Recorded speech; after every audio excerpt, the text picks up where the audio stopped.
Fini le suspense, Alassane Ouattara sera de la course le 31 octobre prochain. Alors qu'il avait décidé de passer la main à une nouvelle génération, le président de la République a annoncé sa décision de briguer un autre mandat pour l'intérêt supérieur de la nation, dit-il. Une décision qui, selon le chef de l'État, représente un vrai sacrifice pour lui. Autre annonce faite dans ce traditionnel message à la nation, à la veille de la célébration de la fête nationale, la libération de plus de 2000 prisonniers. Le chef de l'État a également évoqué les conditions d'une élection apaisée, la santé économique du pays ainsi que les défis actuels et à venir. Avec nos invités sur ce plateau, nous ferons le décryptage de ce message qui était très attendu des populations. Mesdames et messieurs, bonjour et bienvenue sur RTI 1.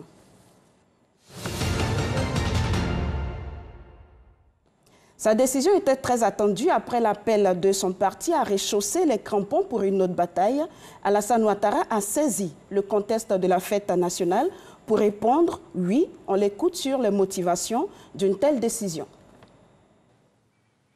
Mes chers compatriotes, en ce qui me concerne, j'ai, comme vous le savez, fait part le 5 mars dernier à toute la nation, devant le Parlement, réunis en congrès à Yamoussoukro, de ma volonté, bien que la nouvelle Constitution m'y autorise, de ne pas faire acte de candidature et de passer la main à une nouvelle génération.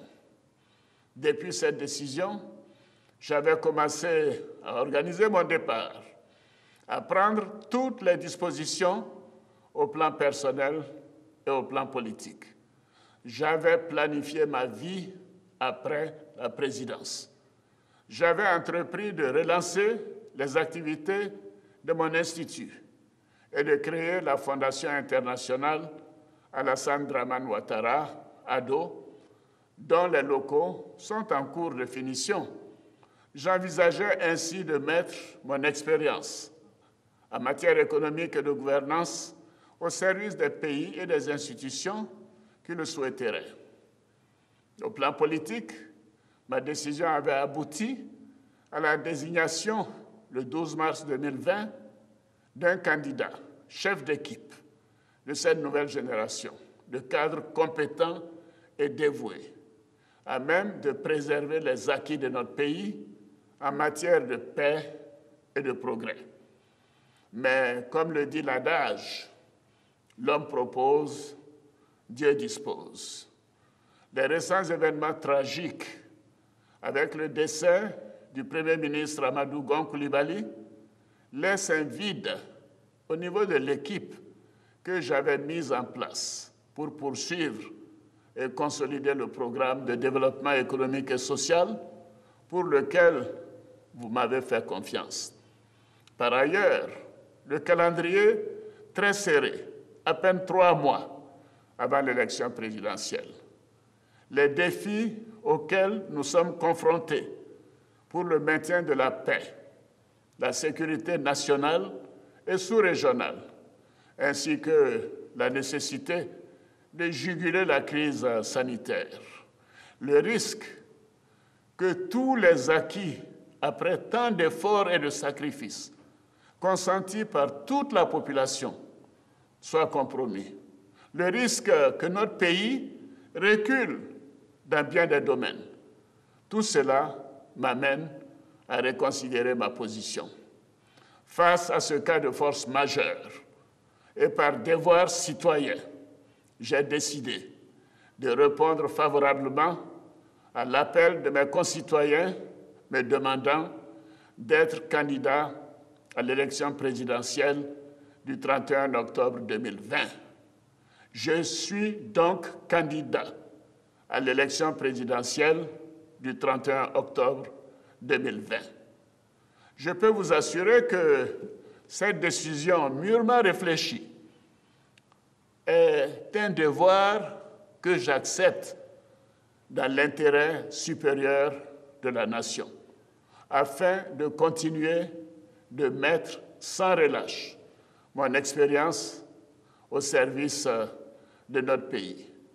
Compte tenu de l'importance que j'accorde à mes engagements et à la parole donnée, Cette décision représente un vrai sacrifice pour moi, que j'assume pleinement par amour pour mon pays.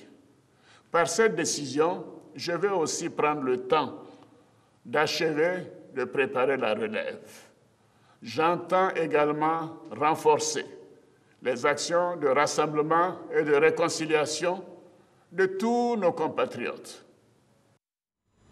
Alors, avec nous en plateau, M. Mamadou Touré, porte-parole adjoint du gouvernement. Bonjour, Monsieur le ministre. Bonjour. Et trois confrères de la presse, André Silver-Conan, Alafé Wakili, Félix Boni. Bonjour, chers confrères. Bonjour. Monsieur le ministre, première question. Le contexte de la célébration de la fête nationale était-il indiqué pour répondre à un appel d'un parti politique? Non, il ne s'agit pas seulement de l'appel d'un parti politique. C'est vrai que le RHDP, dans son entièreté, je parle de nos militants de base, je parle des cadres, je parle des élus, a demandé au président Ouattara d'accepter de faire un autre sacrifice en étant candidat. Mais vous aurez bien remarqué que les populations, des jeunes, des femmes, des chefs traditionnels, ont eu aussi donc à demander au président Ouattara d'être candidat. Et d'ailleurs, dans son message, il le rappelle très bien, il répond à l'appel de ses concitoyens. Et donc, le chef de l'État qui, le 5 mars dernier, avait pris à témoin l'opinion nationale et internationale au cours donc, de ce congrès qui a été organisé à Yamoussoukro, à l'occasion duquel il avait annoncé sa décision donc, de se mettre en retrait. Il n'y avait pas moment plus solennel que le discours donc, à la nation, à l'occasion du 6 août, pour reparler donc, aux Ivoiriens en général, à l'opinion nationale et internationale. D'accord. Alors, vous l'avez dit dernièrement, il a annoncé, et cela à plusieurs reprises, sa volonté de se retirer. Aujourd'hui, il décide de rechausser les crampons. Il a évoqué les raisons, la situation sanitaire, la situation économique, sécuritaire et plein d'autres raisons.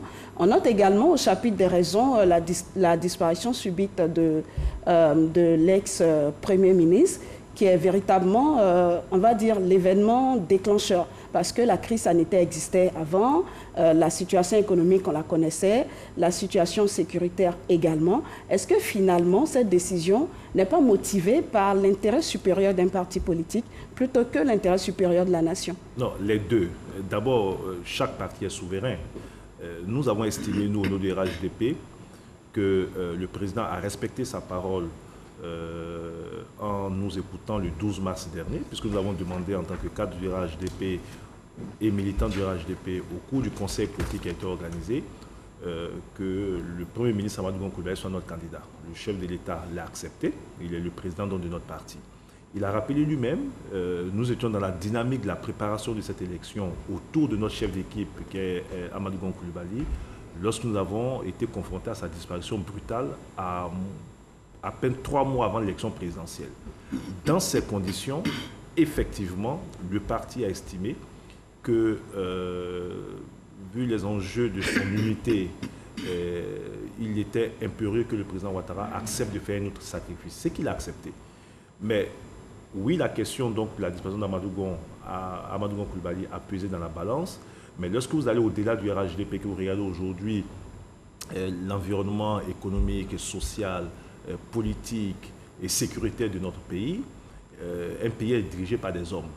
Un pays est dirigé à partir d'un leadership. Nous avons estimé que le président Ouattara est la personne la mieux indiquée aujourd'hui pour conduire cette équipe-là, qui d'ailleurs a fait ses preuves ces 10 dernières années. D'accord. Alors, Félix Boni, vous n'avez pas espéré cette réponse du président de la République? J'avoue que c'est le contraire qui ne m'aurait pas surpris, mais là, je suis surpris parce que moi, je voyais le président Ouattara, après toutes ces réalisations qui ont fait l'unanimité de tout le monde, je le voyais dans ses missions, comme lui-même il les a déclinées, c'est-à-dire je le voyais en grand consultant pour plusieurs pays, en tout cas étendre ses compétences, non pas seulement à la Côte d'Ivoire, mais à toute l'Afrique et pourquoi pas même au monde, parce que d'autres pays, quand il était au FMI, il allait intervenir dans d'autres pays. Je pense que les compétences qu'il a acquises vont au-delà de l'Afrique. Et je voyais un monsieur qui a travaillé durement pendant 10 ans et qui prendrait son repos et qui ne viendrait plus se remettre dans d'autres débats parce que c'est la question de son éligibilité déjà prête à débat et à confusion par rapport à la Constitution. Et donc, je voyais le président Ouattara qui, par rapport à ses principes personnels, sortait comme, comment on dirait, le footballeur français Michel Platini, qui au moment de sa gloire est parti et qui a laissé cette gloire, qui est rentré dans l'histoire du football français par son jubilé qu'il a effectué à un moment bien précis. Parce que nul ne peut présager du lendemain. Je me demande aujourd'hui qu'est-ce que le président Ouattara va prouver encore aux Ivoiriens. Il l'a fait pendant ces 9 ans et demi. Vous l'avez écouté, il a évoqué tous ces arguments. Est-ce que ces arguments vous convainquent? Non, ces arguments ne peuvent pas personnellement me convaincre parce que on ne peut pas présager de ce que si je ne suis pas là, d'autres peut-être feraient moins que moi. C'est ça aussi le principe de l'alternance démocratique qui voudrait que lorsque quelqu'un part, celui qui vienne faire mieux. Et le peuple est là pour juger. Si vous ne faites pas mieux, le peuple va vous sanctionner. C'est pourquoi on parle de quinquennat pour qu'on puisse éventuellement juger ceux qui sont là et les remplacer. Et je pense que le RHDP a quand même suffisamment de cadres compétents. Moi, je ne vais pas dire de non sur ce plateau, mais je vais le dire quand même. Le Premier ministre Ahmed Bakayoko est très compétent et le président Ouattara pouvait partir sans partir. Partir et rester pour encadrer quiconque viendrait, qui serait élu éventuellement de son parti. Donc il ne manque pas de leadership au niveau du RHDP. Bon, les raisons évoquées par le président, je pense qu'il y a eu toutes ces pressions de ses partisans. Et là, je conviens avec vous dans votre introduction qu'il y a quand même l'intérêt partisan qui a prévalu. D'accord. André Silver, un mot sur, quel regard jetez-vous sur les raisons évoquées par le président Alassane Ouattara pour se relancer dans la course au fauteuil présidentiel? Alors, pour répondre très précisément à votre question, j'aimerais d'abord relever quelque chose que le président a dit dans son discours qui me paraît quand même important, à savoir que de tout son parcours, il a été un homme d'engagement et de parole. Mais, voyez-vous, un homme d'engagement tient par le respect de ses engagements. Et le respect de ses engagements relève davantage de la difficulté avec laquelle, la décision difficile qui précède donc le respect de cet engagement et non le renoncement à cet engagement. Alors, voyez, hier, j'ai été joint par la RTI pour un débat là, ici. J'ai pris l'engagement de venir à ce débat. Je suis à ce débat en dépit des critiques souvent que j'ai formées à l'endroit de la RTI. Aujourd'hui, par exemple, il aurait été bienséant pour vos téléspectateurs chiliens représentants de l'opposition. En dépit donc de ces critiques... Le débat politique se mènera, André, répondez à la question. Oui, en dépit donc de ces critiques, je suis là. Parce que j'ai respecté cet engagement. Mais le respect de ce genre d'engagement n'est pas fondamental. D'autant que cette parole n'est pas sacrée.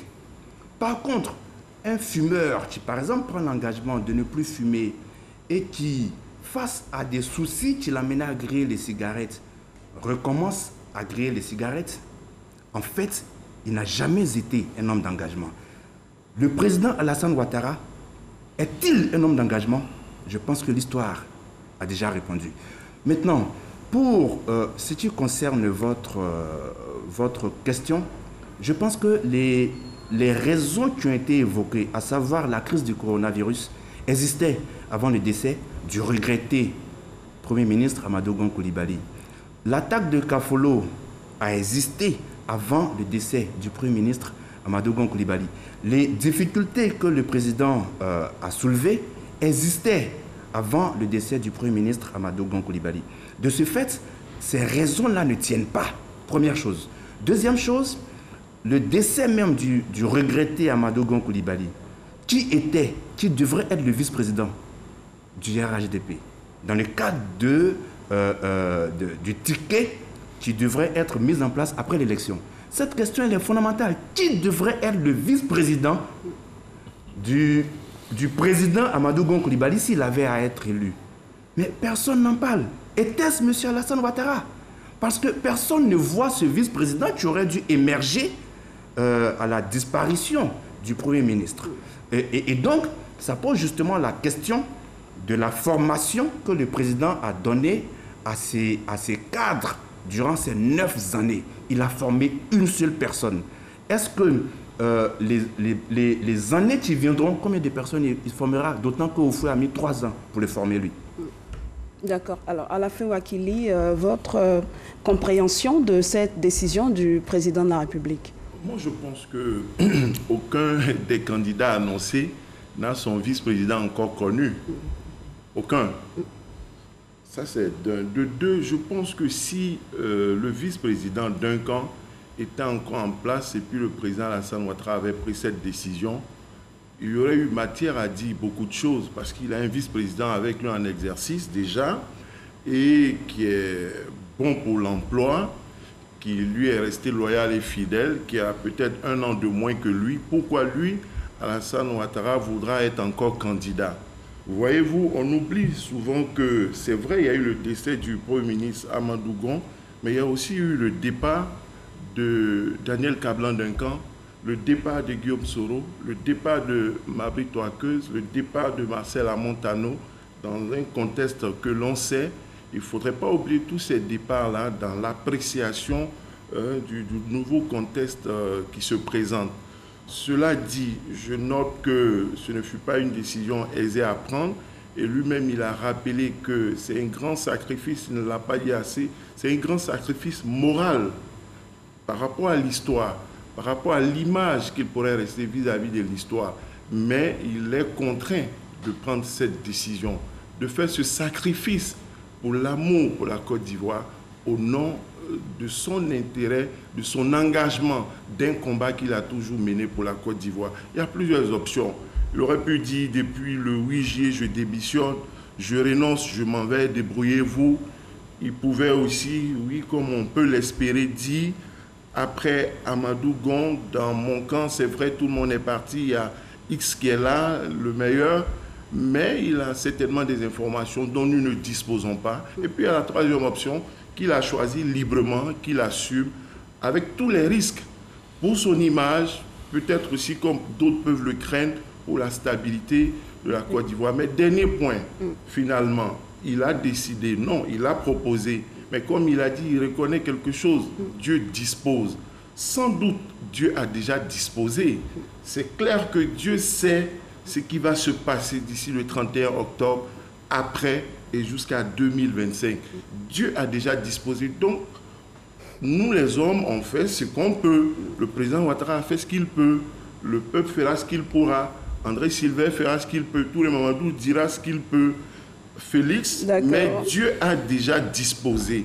Peut-être avec cette foi, cette espérance-là, on avancera en espérant que les choses se passeront bien. Monsieur le ministre, alors la question revient bien souvent depuis la disparition donc du Premier ministre Amadou Gon Coulibaly. En dehors de lui, en dehors de ceux qui sont partis du RHDP, n'y a-t-il pas d'autres cadres compétents pour assumer cette charge? D'accord, ben vous me permettrez d'abord de répondre à André Sylvain Conan, qui nous a fait un cours sur l'engagement. D'abord, lui rappeler que le président Ouattara a bel et bien respecté son engagement. Le président Ouattara a dit 2 choses. Le président a fait part de sa volonté de transmettre le pouvoir à une nouvelle génération. A-t-il eu ou non, au cours du conseil politique du 12 mars, transféré, en tout cas la candidature, donc, au nom du RHDP, à Amadou Gon, qui était le chef d'équipe de la nouvelle génération? Oui. A-t-il eu ou non, en tant que chef du RHDP, organisé notre parti politique dans l'optique de l'élection d'Amadou Gon Coulibaly à la prochaine élection? Oui. Le chef de l'État a rappelé aussi, et on feint de ne pas l'avoir entendu, il a dit, écoutez, je vais transmettre le pouvoir à une nouvelle génération. Ma décision définitive dépendra de l'évolution de la situation politique en rapport avec les questions sécuritaires, etc. Aujourd'hui, nous, on estime qu'en dépit de l'engagement qu'il a respecté, nous estimons que la situation exceptionnelle dans laquelle nous sommes nous recommande, nous, au niveau du RHDP, ça je l'ai rappelé à mon frère Félix Bonnet, les candidatures relèvent de la souveraineté des partis politiques. Reconnaissez-nous le droit de choisir qui nous voulons comme notre candidat à l'élection présidentielle. Alors, à cette décision, monsieur le ministre, on vous oppose la Constitution. Oui, mais ça, on va en parler. Il ne revient pas aux autres, surtout qui ne sont pas des militants du RHDP, de décider qu'est-ce qui est bon pour nous.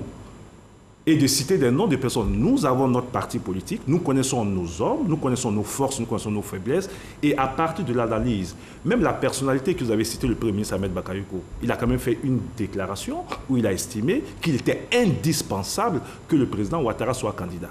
Donc, reconnaissez-nous notre souveraineté en la matière. Maintenant, est-ce qu'il n'y a pas d'autres cadres au niveau du RHDP? Vous savez, le président l'a dit. D'abord, je vais rappeler qu'il n'y a pas que le fauteuil présidentiel. En 10 ans et bien plus, beaucoup de jeunes cadres, beaucoup de cadres ont eu à travailler aux côtés du président Ouattara, ont eu à apprendre à différents niveaux de responsabilités. Moi, j'ai été chargé d'études, j'ai été conseiller technique, j'ai été secrétaire d'État, je suis aujourd'hui ministre de l'Emploi des Jeunes. Mais vous avez des cadres qui ont occupé de hautes fonctions donc, au niveau de l'État. Ce n'est pas de ça qu'il s'agit. Beaucoup de cadres compétents dans des domaines ont été formés. Il s'agit de trouver un chef d'équipe qui aura la responsabilité de coordonner toutes ces compétences et nous conduire donc à une victoire. Ce que nous avons dit, c'est qu'en 3 mois, de même qu'Amadou Gon Coulibaly, comme il a dit, a été préparé au moins en 3 ans, depuis qu'il a accédé donc à la tête de la primature. Nous n'avons pas eu le temps de préparer à la fonction présidentielle quelqu'un dans les mêmes conditions que le Premier ministre Amadou Gon Coulibaly. Mais ça ne veut pas dire qu'il n'y a pas de cadres compétents. Nous avons énormément de cadres compétents et je peux vous rassurer. Mais pas suffisamment compétents pour assumer la charge. Non, nous estimons que au regard des enjeux à notre sein, ce n'est même pas seulement une question de compétences. Il y a aussi la question de la cohésion en notre sein. Vous savez, Amadou Gon Coulibaly a fait l'unanimité autour de sa personne. Mais au-delà de la compétence, il faut que nous trouvions aussi des cadres qui peuvent faire l'unanimité autour de leur personne. Il n'y en a pas. L'unanimité, ce n'est pas tellement évident parce qu'après la décision de sa candidature, des cadres ont quitté le parti. On peut citer Mabry Touakeus, on peut citer Amontano, mais vous avez aussi écouté tous ces responsables de région, ces maires, ces députés, ces militants. Je peux dire qu'il y avait une quasi-unanimité. Ce que nous disons, c'est que nous ne pouvons pas prendre le risque de fragiliser notre parti à 3 mois de l'élection présidentielle. Parce que le but de tout parti politique, c'est de conquérir et de conserver le pouvoir. Donc nous avons notre stratégie. Vous pouvez ne pas être d'accord. C'est votre droit. Nous disons, nous, qu'à 3 mois de l'élection présidentielle, celui qui a même d'assurer l'unité dans notre parti et nous conduire à la victoire, c'est le président Alassane Ouattara. Maintenant, lorsqu'on sort du parti, je veux que la discussion et la réflexion soient plus profondes. Vous avez un contexte politique où le RHDP pourrait être menacé dans son unité si nous n'avons pas un chef d'équipe à même de rassembler tout le monde. Mais en face, nous avons qui dans ce contexte politique? Il parle d'alternance, mais l'alternance se fait par les populations parce qu'elles estiment que face à celui qui est là, il y a une alternative crédible. Mais prenez chacun des partis qui prétend donc aussi aller à cette élection présidentielle. Monsieur le ministre, on vous a compris. On va regarder. Le désordre au FPI, Monsieur le ministre, le débat au sein du PDCI, nous disons que tout cela est de nature à ne pas séréniser l'environnement politique. Et nous estimons que le président Ouattara a encore beaucoup à apporter à ce pays. Alors, vous avez cité les partis d'opposition, justement. Le président Henri Konan Bédié a commenté cette décision avant qu'elle ne se prenne. Il a estimé que la candidature, une éventuelle candidature du président Alassane Ouattara serait illégale au regard de la Constitution. Alors, je voudrais me tourner vers nos amis. Moi, ce qui me sidère un peu dans ce débat, c'est, je peux dire un peu, je ne parlerai pas de légèreté, mais de la complaisance dont on fait preuve.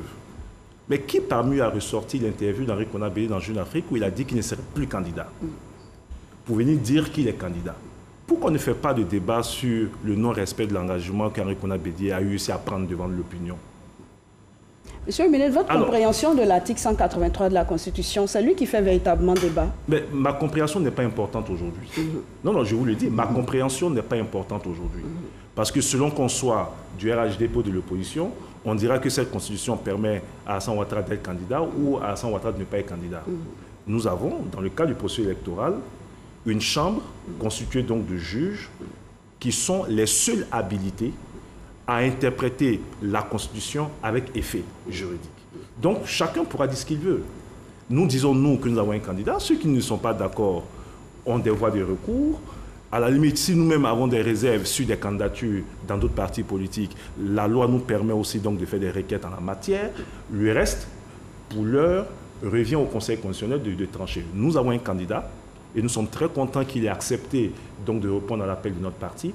Notre parti va se mettre en ordre de bataille pour nous donner tous les moyens. Nous ferons l'unité autour du président pour gagner cette élection présidentielle. D'accord. En tout cas, pour ce qui concerne vos militants, on les a vus dans la rue hier. Si la technique nous permet de voir les images, cette décision a été accueillie, on va dire, dans la liesse au niveau des militants du RHDP qui ont occupé les espaces publics pour ce qui concerne la ville d'Abidjan pour suivre en direct ce message. Et également, on les a vus jubiler à la fin.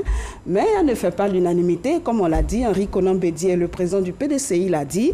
Cette décision est illégale. André Silver. Manifestement, au regard de la Constitution. Au regard de la Constitution, ma position, au risque de revenir sur ce débat, l'article 183 qui a été donc mabré par les représentants du gouvernement lui-même en 2016 et qui a donc amené les populations, du moins ceux qui ont voulu voter oui, entre autres, amener donc les populations à voter oui. Parce que aujourd'hui, on assiste à une sorte de dol, voyez-vous, où le gouvernement a vendu quelque chose aux populations et revient aujourd'hui remettre en cause cette forme de vente.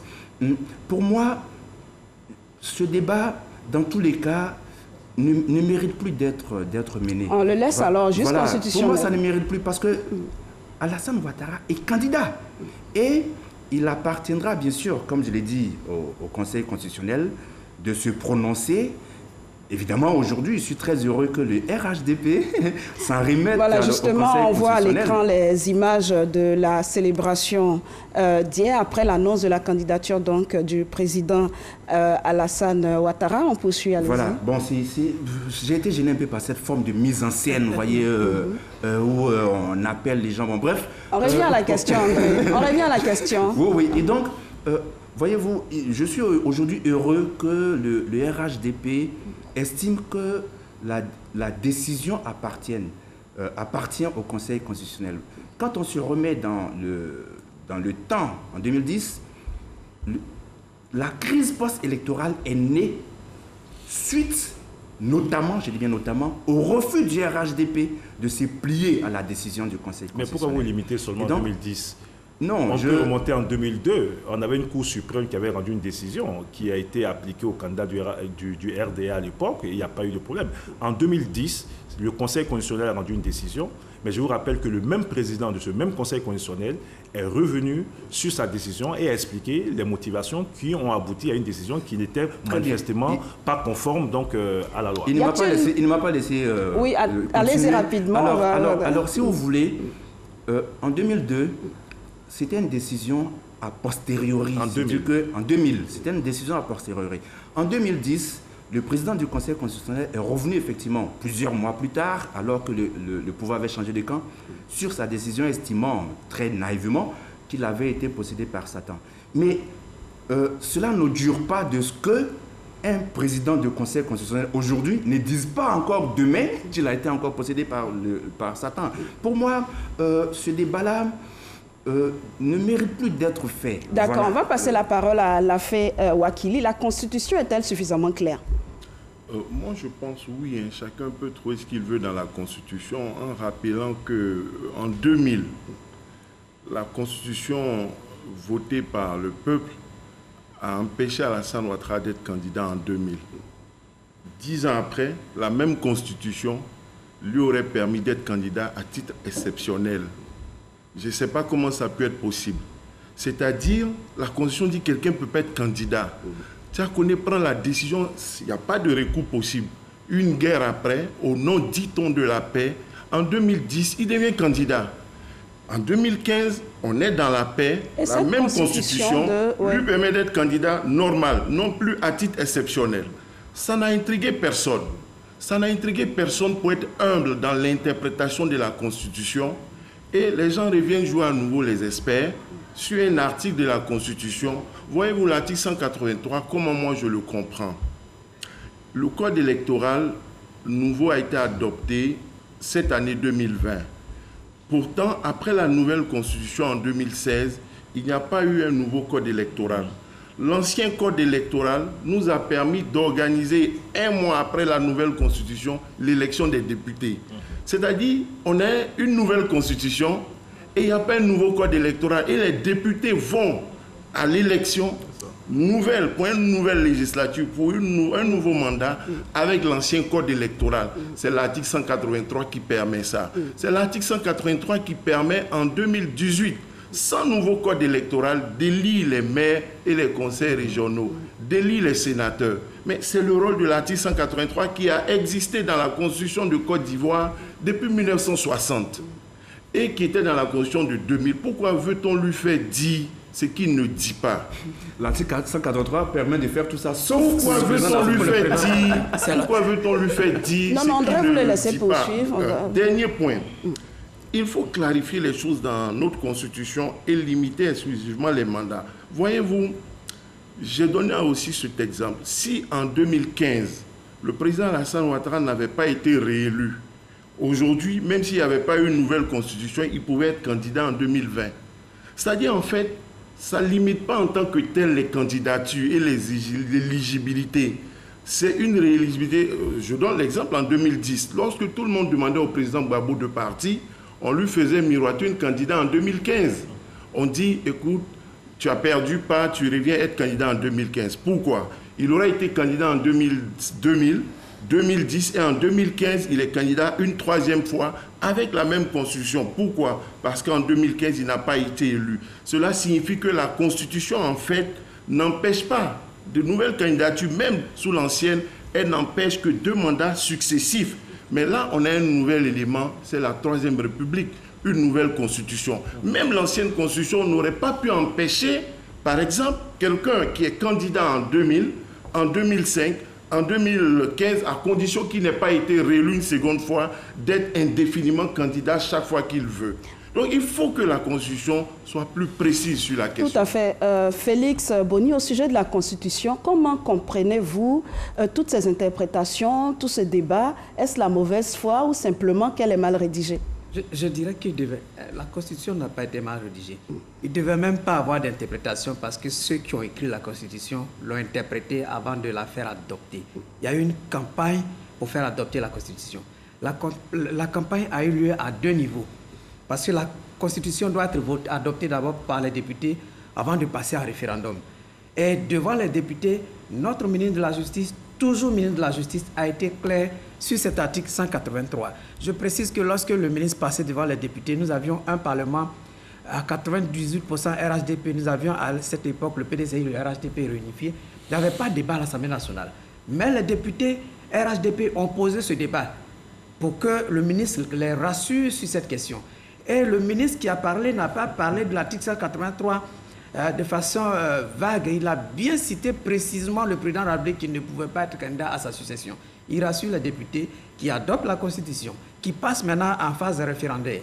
Avant la phase référendaire, il y a toujours la campagne médiatique qui a eu lieu. Et le ministre Bakongo, le ministre Issé Bakongo, juriste, conseiller juridique et constitutionnel du chef de l'État, qui intervient sur des médias pour faire une campagne médiatique, rappelle encore, en tant qu'auteur, co-auteur de cette Constitution, que l'article 183 dit que le président de la République ne peut pas être candidat.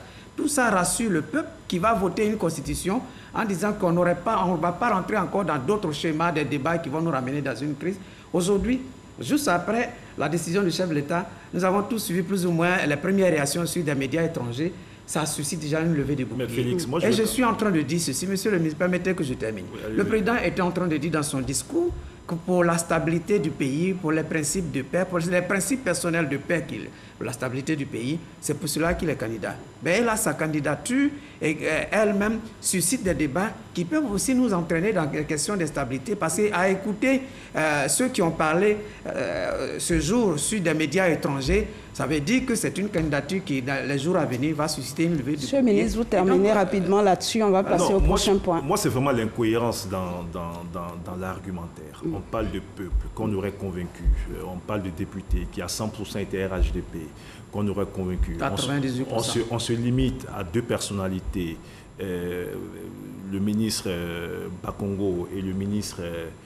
de la Justice. Le ministre de la Justice. Non des moindres. Hein. Enfin, de ne pas... oui, non des moindres. Hein, oui. Mais ils ont émis leur avis, c'est des juristes, ils ont émis leur avis. À ce moment, il n'y avait pas d'avis contraire. Alors, en tout cas du gouvernement. Alors, on oublie que dans le même contexte, d'autres juristes, d'autres personnalités ont eu aussi à donner donc des avis contraires. Alors, tenez-vous bien. Lesquels, par exemple? Quel ministre, par exemple? Laissez-le pousser. Monsieur le ministre, c'est en cela que... Monsieur le ministre... Oui, allez-y. Monsieur le ministre. Laissez-moi vous répondre. Allez-y. Béou Martin, je voulais féliciter M. Alafé qui a ressorti un document donc, de 2016 où M. Béou Martin avait été consulté par le comité d'experts et M. sur justement la possibilité pour le président, enfin sur les dispositions conditionnelles. Et Béou Martin avait dit que si la Constitution restait en l'état tel qu'il est formulé aujourd'hui, cette Constitution, dans son interprétation, pourrait permettre au président Ouattara d'être candidat. Béou Martin est aussi constitutionnaliste. Je vais rappeler que Mamadou Koulibaly, Afi N'Guessan, qui sont des leaders politiques. Non, attendez, laissez-moi vous... Laissez-le terminer. Allez-y, monsieur le ministre. Allez-y, monsieur le ministre. Alors, si c'est au niveau du RHDP que cette interprétation a été faite, si ce sont les députés du RHDP qui ont posé la question d'avoir cette clarification, eh bien, je vous dis que la quasi-totalité des députés du RHDP aujourd'hui ont demandé à Alassane Ouattara d'être candidat. Et je vous dis aujourd'hui, non, attendez, c'est important, je vous dis aujourd'hui que ceux qui se sont opposés à la nouvelle constitution, qui ont appelé à voter non, en disant que cette constitution ne permettrait à Alassane Ouattara d'être candidat. Parce que pour eux, cette constitution permettrait à Alassane Ouattara d'être candidat. Et ils ont appelé à voter non, ne peuvent pas venir nous dire aujourd'hui que cette même constitution ne permet pas à Alassane Ouattara d'être candidat. Donc il faut être un peu cohérent. Moi je pense que... Non, pour finir sur ce truc, je pense qu'il y a une confusion. Non, il y a une confusion qui mérite quand même d'être levée. Très rapidement, oui, très 30 secondes. En fait, ce sont des craintes que ces personnalités relevaient avant l'adoption de la Constitution. Il faut que ce soit très clair. Et c'est justement ces craintes qui ont amené le gouvernement à marbrer l'article 183 et à l'expliquer très clairement. Voilà, très souvent on relève... À la fin, allez-y. L'article 183 est la transcription identique de l'article 173, l'article 73 de la Constitution de 2000 et l'article 133 de la Constitution de 1960 et l'article 134 de la Constitution de 2000. Mot pour mot. Ça n'a pas été créé de façon expresse en 2016. Tout à fait. Et comme j'ai expliqué, ça vise à permettre la transition. Voyez-vous à l'époque... Continuité législative. Voyez-vous à l'époque, après le référendum en octobre 2016, il était difficile pour des députés en fin de mandat, à moins qu'on veuille faire prendre un code électoral qui devait être modifié après, il était difficile de faire un nouveau code électoral pour aller aux élections qui venaient. Donc c'est pour régler ce genre de situation. Voilà, donc la Constitution se déploie, elle s'applique elle-même. Elle ne peut pas se limiter par des détails, des éléments... Merci à la fin. Je sais que, excusez Félix, on va passer à autre chose. Ce débat, nous le poursuivons ici. Nous avons juste ouvert le débat. Nous avons juste ouvert ce débat. On reviendra là-dessus, on vous invitera. On continue le décryptage. On va poursuivre le décryptage. Dans la posture que ce n'est pas l'intérêt national, c'est plutôt l'intérêt partisan. Et je suis désolé pour mon frère Alafé. Il faudrait que ce soit valable pour tout. Il ne faudrait pas que cet article, on aurait pu le sauter si on ne l'a pas sauté. Si elle est valable pour les députés, pour le code électoral, elle doit être valable. Félix, s'il vous plaît, ici, on remettra le débat, certainement. Je veux quand même le rassurer. Le choix du candidat du RHDP est un intérêt partisan. Nous sommes d'accord. Voilà. Maintenant, nous disons que notre candidat, au-delà de notre intérêt partisan au niveau du RHDP, nous sommes libres de choisir le candidat que nous voulons. Mais cette candidature est de nature à rassurer sur la stabilité de notre pays, à rassurer sur les questions sécuritaires. Et ça, on peut mener un débat. On va passer au deuxième point de cette émission. La candidature du RHDP relève du RHDP.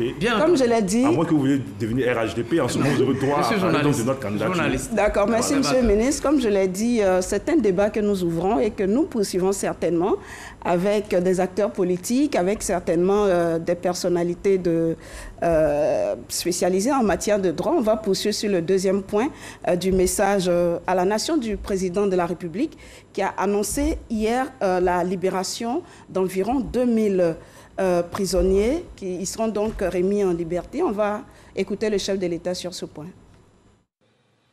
J'ai procédé ce jeudi 6 août 2020 à la signature d'un décret accordant une grâce collective.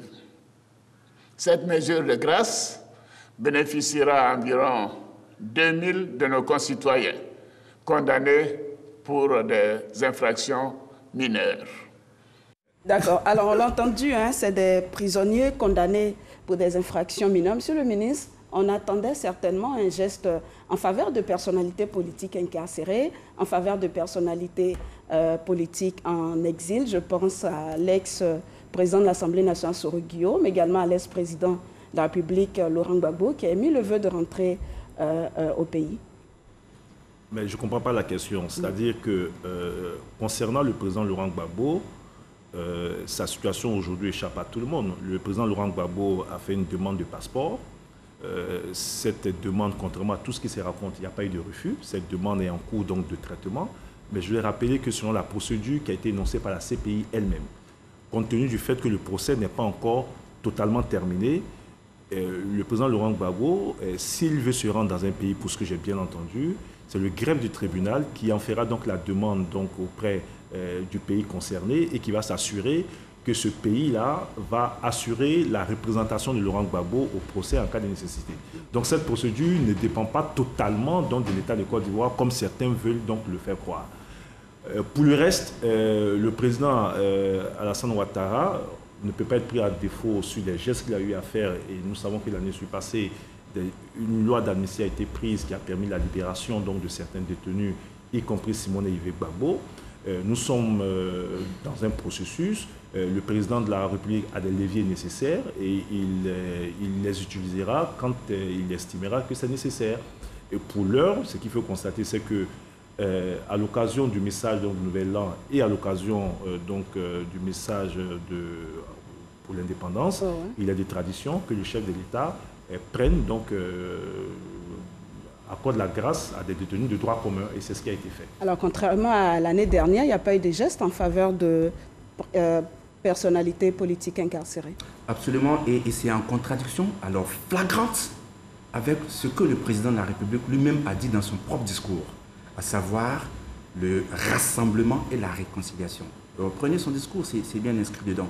Et comme je l'ai dit très souvent, je me méfie des belles paroles des dirigeants politiques, je les prends davantage aux actions.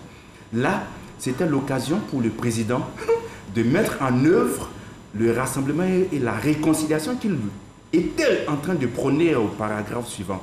Malheureusement, on ne verra pas cela. Ça rappelle un peu cette fausse attente que certains Ivoiriens avaient en 1999 quand les gens espéraient que le président d'alors, Henri Konan Bédié, libère les prisonniers du RDR, ce qui n'est pas arrivé. Donc ce sont des espoirs déçus, mais qui malheureusement qui n'augurent rien de positif dans le sens de la réconciliation. Mais pourquoi vous faites référence à 99? Ça me paraît suspect. Suspect par rapport à quoi? Pourquoi vous faites... Est-ce que vous êtes en train de nous dire que comme le même acte n'a pas été posé comme ça a été fait en 99, on doit s'attendre donc à... Je trouve suspect qu'il fasse référence à 99. Non, je ne comprends pas bien. Je ne comprends pas très bien. C'est très vicieux, mais je trouve suspect que vous fassiez référence donc à 99. Il a dit ça n'occupe pas la suite, quoi. Voilà, un coup d'État comme en 99. Ah d'accord, je n'y pensais pas du tout. Je n'y pensais pas du tout. Non, je faisais un décryptage parce que j'aime les rappels historiques. Voilà, maintenant, bon, là, il pense certainement à d'autres choses auxquelles je ne pense pas. Mais voyez-vous, il y avait je veux dire, cette forme d'espoir. En 2018, quand le président a pris la décision d'amnistier de nombreux prisonniers politiques, vous avez vu un peu... Vous allez un peu trop loin, il y a 2019 avec la libération de Mme Simone Gbagbo. Non, 2018, c'était en 2018. Pardon. Voilà, je parle de 2018. Vous avez vu un peu l'atmosphère agréable qui soufflait dans le pays. Malheureusement, ce n'est pas arrivé, surtout pour des gens qui sont en prison, pris en flagrant délit et qui n'ont pas encore été jugés depuis, je crois, 8 mois. Cela n'augure rien de bon, en tout cas dans le plan de la réconciliation prôné par le président lui-même dans son discours, pour l'avenir. Ça augure vraiment d'une rigidité du pouvoir. D'accord. À la fin, ce geste, est-ce que... Oui, par rapport à la question, moi, ce qui m'inquiète, c'est que chaque fois, on libère 2000, 5000 prisonniers et après, les prisons sont encore remplies. Moi, je veux relever ça pour dire qu'il y a un problème dans notre société aussi. Il faut qu'on essaie de voir ça parce qu'il ne s'agit pas de libérer. Il faut faire en sorte qu'il n'y ait pas de prisonniers. Pour le reste, je me dis que... Pour les personnalités politiques je me dis qu'en dehors, peut-être du message, des procédures existent. Il a parlé de ceux qui ne sont pas encore jugés. Il est possible peut-être que les demandes de liberté provisoire soient relancées et qu'elles puissent obtenir satisfaction. Donc, il ne faut pas exclure cela dans l'élan du message que le président a dit. Concernant le président Gbagbo et Guillaume Soro, des procédures aussi peuvent toujours se faire en dehors, au-delà du message à la nation. On sait que c'est encore possible. Oui, c'est possible. Je n'exclus pas que d'ici le 31 octobre, des initiatives soient prises. Et oui, d'ici le 31 octobre, pour arriver de façon plus apaisée à l'élection, avant même le 31 décembre, si bien entendu tout se passe bien et qu'on n'a pas l'environnement de 99 après le discours du président Bédié. Félix Boni. Mais j'avoue que beaucoup d'observateurs, effectivement, sur la question attendaient qu'un geste d'apaisement, de décrispation soit posé dans le sens de ces prisonniers politiques. Donc, je pense que sur la question, ce sont des espoirs déçus, comme André l'a dit tantôt. Toutefois qu'il y a des prisonniers, c'est toujours la crispation, ça alimente toujours les clivages. Et je pense que sur la question, personnellement, moi, j'en attendais mieux que des prisonniers de délits mineurs. D'accord. Alors, comme à la fin, vous pensez qu'il est encore possible jusqu'à la tenue de l'élection présidentielle? Je pense bien que le président Ouattara prône le rassemblement et la réconciliation. C'est également les mêmes mots qui ont été reconduits par le nouveau Premier ministre qui a posé des gestes très importants. On a vu qu'il allait rendre visite, qu'il a reçu les acteurs politiques, il les a écoutés. On a entendu les discours de ces acteurs politiques quand ils sont sortis de la rencontre avec le Premier ministre. Ça augure de lendemain meilleur et je pense que des gestes encore plus intéressants devraient suivre ces belles paroles, pour utiliser l'expression d'André Sylvain. Alors, moi, ce que je voulais dire, et c'est intéressant, donc on met en évidence ce qu'une certaine opinion aurait souhaité, mais met aussi en évidence que dans le même contexte, dans le même timing, le gouvernement a entrepris donc de discuter avec les différents partis politiques. Il faut laisser donc le temps donc à cette discussion et certainement qu'à l'issue donc de cette consultation qui est entreprise par le gouvernement, des propositions seront faites au président de la République, tel que ça a été fait par le passé. Mais je peux vous dire que le Premier ministre n'aurait jamais fait ça s'il n'avait pas l'accord du président de la République. On ne peut pas déconnecter l'action du gouvernement de celle donc du président de la République. Donc c'est le même Alassane Ouattara qui appelle au rassemblement, qui appelle donc au dialogue politique, qui a permis à son gouvernement d'entamer une discussion avec le PDCI, avec le FPI, pour que nous ayons donc à ces élections apaisées. Et donc tout ce qui permettra d'aller à ces élections, d'avoir des élections apaisées, toutes les initiatives qui pourraient être prises, le président l'a dit dans son discours, il les prendrait pour que ces élections soient apaisées. Donc, alors, belle transition, monsieur le ministre, vous l'avez dit, le président de la République s'est dit engagé pour offrir à la Côte d'Ivoire des élections transparente et apaisée. Il a dit hier, et il est clair que cette adresse se situe dans le contexte, cette indépendance se situe dans un contexte électoral assez particulier. Il appelle également l'ensemble de la classe politique à œuvrer pour que le pays ait des élections apaisées. On va encore l'écouter. Mes chers compatriotes, l'un des défis majeurs de cette année 2020 est aussi l'élection présidentielle du 31 octobre 2020. Il est impératif que cette échéance électorale soit respectée pour ancrer la démocratie dans notre pays. Oui, la démocratie, c'est tenir les élections aux dates inscrites dans la Constitution. Le gouvernement y travaille depuis plusieurs mois et d'importantes étapes ont déjà été franchies. Après la réforme de la Commission électorale indépendante, la révision du Code électoral et celle de la liste électorale, notre pays est résolument engagé pour des élections libres, transparentes et apaisées. La récente décision de la Cour africaine des droits de l'homme et des peuples ne remet pas en cause la loi instituant la CEI. À cet égard, je salue la participation de toute l'opposition aux structures de la CEI à la suite de cette décision. L'objectif du gouvernement est que ces élections nous permettent de refermer définitivement les pages sombres de notre histoire récente et qu'aucun d'entre nous ne souhaite revivre. C'est pourquoi j'invite chaque formation politique, chaque candidat à également œuvrer pour atteindre cet objectif, afin que ces élections soient un grand moment de démocratie apaisée et exemplaire. Alors, Félix Boni, est-ce que vous partagez les assurances du chef de l'État? C'est le pouvoir qui fait des élections apaisées, même si l'opposition joue son rôle. Je pense que quand tout est mis en œuvre pour que les élections soient apaisées... Tout est effectivement mis en œuvre. Beaucoup de choses sont faites et je pense que... Mais quand même, il y a quelques griefs que l'opposition formule. Je pense que le dialogue doit être sincère. Depuis je reviens encore sur les rencontres que le Premier ministre a entamées, bien entendu, sous la direction du président de la République et la distribution du président de la République. Il faut que ces dialogues-là soient véritablement sincères et que tous les acteurs politiques conviennent d'élections, de mécanismes d'élection vraiment apaisés pour rassurer les populations. Parce que pour l'instant, au regard du contexte, des contestations qui se font ça et là, des éclats de voix, on peut dire que pour l'instant, les populations ne sont pas totalement sereines. Mais comme le président de la République s'engage personnellement à ce que ces élections soient apaisées, je gage sans reprendre toujours les mêmes termes d'André Sylvain Conan que ce ne seront pas de belles paroles et que les actes vont suivre pour qu'on ait des élections vraiment apaisées. La Côte d'Ivoire en a besoin pour continuer l'œuvre que lui, il a déjà entamée. Parce que si nous sortons de ces élections de façon apaisée, il est clair que le développement va continuer.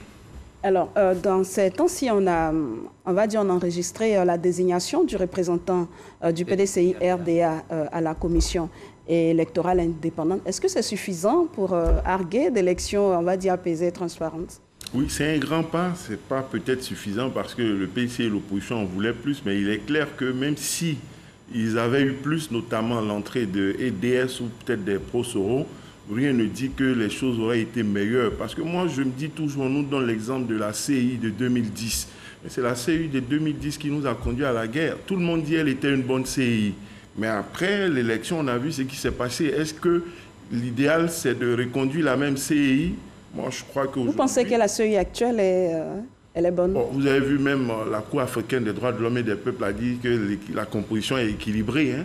Vous voyez, il y a 5 oppositions, 4 pour le pouvoir, 6 sociétés civiles.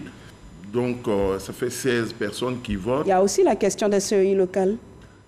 Les bureaux seront recomposés normalement après l'entrée du PDCI. Ça, on n'a pas besoin de décret. Je crois que c'est l'arrêté de la commission qui va prendre les dispositions pour les réorganiser dans les jours à venir. On avait pensé que ça aurait pu faire reporter le processus, mais le président a dit c'est 31 octobre, ça ne va pas bouger. Il y a eu aussi des alertes de transition de report, mais je pense que hier, il a clos le débat.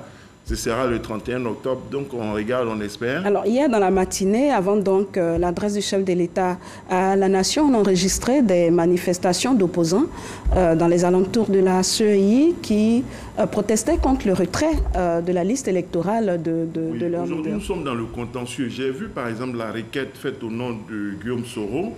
Et j'ai lu ça avec beaucoup d'intérêt parce qu'ils se sont basés sur l'arrêt de la Cour africaine des droits de l'homme et des peuples pour dire que sur cette base, la justice ivoirienne ne devait pas aller plus loin et devait arrêter les procédures. Donc, Guillaume Soro et certainement les personnalités qui sont plus sur la liste électorale devraient être à nouveau introduits. Je ne sais pas si leur argumentaire aura un écho favorable. mais les gens manifestent, il me semble, pour le président Laurent Gbagbo et toutes les personnes qui ont été radiées de la liste électorale suite à des procédures judiciaires en cours. Il me semble qu'il convient d'expliquer. Conformément à l'article 4 du Code électoral. Voilà, je ne sais pas si, par rapport au contentieux, il peut être réintégré parce que le contentieux prend fin là, dans les heures. Je ne sais pas. Et puis, bon, je ne sais pas si c'est matière à casus belli, à un conflit. Bon, il faut espérer qu'une solution soit trouvée, peut-être sur ces cas précis, et puis, bon, avancer. J'espère que cet aspect ne soit pas un élément de rupture et de conflit radical par rapport au reste du processus. D'accord. André Silver, sur la question de la CEI, la décision de la Cour africaine des droits de l'homme et des peuples.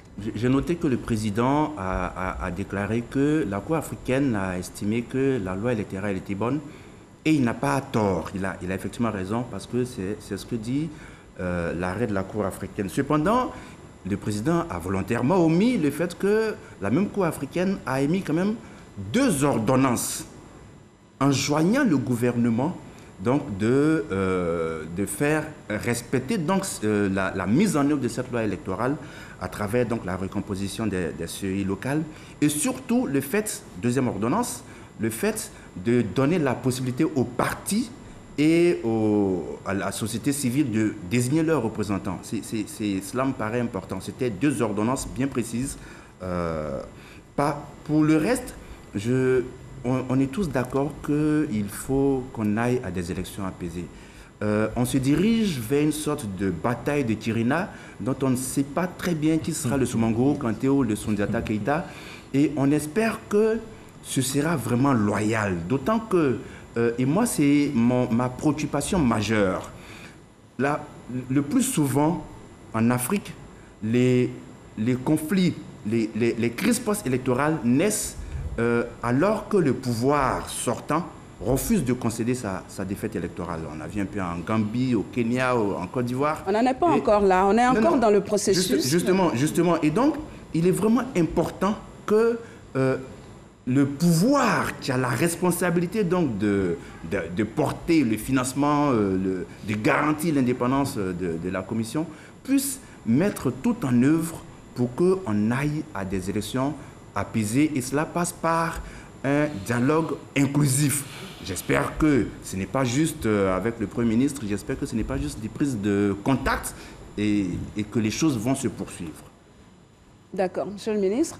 D'abord, rassurer André Silver-Kona qu'il n'y aura pas de bataille de Kirina. Les Ivoiriens n'en veulent plus. Nous avons un pays qui a traversé une crise sans précédent en 2010 et il n'est de l'intérêt de personne de souhaiter que nous retombions encore dans une crise majeure. Donc il n'y en aura pas. En tout cas, le gouvernement mettra tout en œuvre, tant au niveau du dialogue qu'au niveau donc, des dispositions sécuritaires à prendre pour que ces élections se passent donc, de façon apaisée. Je voulais rappeler aussi quand même qu'on peut quand même concéder que le gouvernement, depuis bientôt 2 ans, a posé énormément de dates, que ce soit à l'issue des discussions avec les partis politiques de l'opposition. Et les derniers actes en question sont relatifs, donc, comme Alafé l'a dit, à l'ouverture qui a été faite au PDCI pour intégrer donc, la Commission électorale indépendante, l'ouverture qui est faite dans le sens donc, d'une reprise des élections au niveau donc, des commissions locales. Cela doit être à saluer. Mais je suis toujours, moi, sur ma faim quand je regarde la complaisance que ces analystes ont vis-à-vis de l'opposition, qui, malgré tous ces gestes posés, une certaine opposition qui est dans une logique donc belliqueuse, qui est dans une logique de boycott systématique. Moi, je ne les ai pas entendus lorsque cette opposition a demandé que des centres d'enrôlement soient attaqués et on a vu... Alors, si, nous, on a réagi. Bon, je pense que voilà. Il faut que nous soyons équitables dans autant le pouvoir a une responsabilité parce que c'est le pouvoir qui accompagne la Commission électorale indépendante dans l'organisation de ces élections, autant comme le chef de l'État a dit, la Côte d'Ivoire a besoin d'acteurs politiques et responsables qui n'ont pas 12 agendas, qui n'écrivent pas officiellement le jour à la démocratie, alors que la nuit, ils préparent donc des activités subversives. Donc il faut qu'il y ait aussi de la clarté, excusez-moi, au niveau des acteurs politiques. Alors concernant ces acteurs, on va dire ces leaders politiques hors du pays qui espèrent entrer pour faire acte des candidatures pour la présidentielle du 31 octobre. Que répondez-vous à ceux qui préconisent la solution politique à cette requête-là? Moi, je ne réponds rien du tout. Je pense qu'il revient à chacun de gérer son agenda politique. Il revient à chacun au regard des lois ivoiriennes et selon l'aptitude des uns et des autres de décider d'être candidat ou de ne pas être candidat. Mais il nous revient aussi donc de respecter les lois en vigueur. Au niveau de la commission électorale indépendante, par exemple, le fait que certains ne figurent pas sur la liste électorale, on a écouté le président de la commission électorale indépendante, c'est une procédure et ça ne s'adresse pas seulement à ces acteurs politiques. La commission électorale a écrit au ministère de la Justice, au ministère de l'administration territoriale, pour avoir la liste donc de tous les prisonniers en Côte d'Ivoire qui ont été condamnés dans la période et qui sont déchus donc de leurs droits. À partir de ce moment, une liste est publiée, mais ces personnes qui sont concernées ont une voie de recours. Je suis heureux de voir que certains ont commencé à utiliser donc cette voie de recours. C'est cela la voie légale qui existe. C'est cela la démocratie et c'est ce à quoi tous les acteurs politiques que nous sommes devront donc nous conformer. Alors, merci Monsieur le ministre, merci à tous d'avoir accepté notre invitation. C'est donc la fin de cette émission consacrée au décryptage de l'adresse à la nation du président de la République. Merci de l'avoir suivi, mais ne décrochez surtout pas. Tout à l'heure, vous aurez droit à la cérémonie marquant le 60e anniversaire de l'indépendance de notre pays, une célébration sobre marquée par une prise d'armes, pas de défilé militaire, en raison des circonstances. Merci d'avoir été en notre compagnie. Paix sur la Côte d'Ivoire.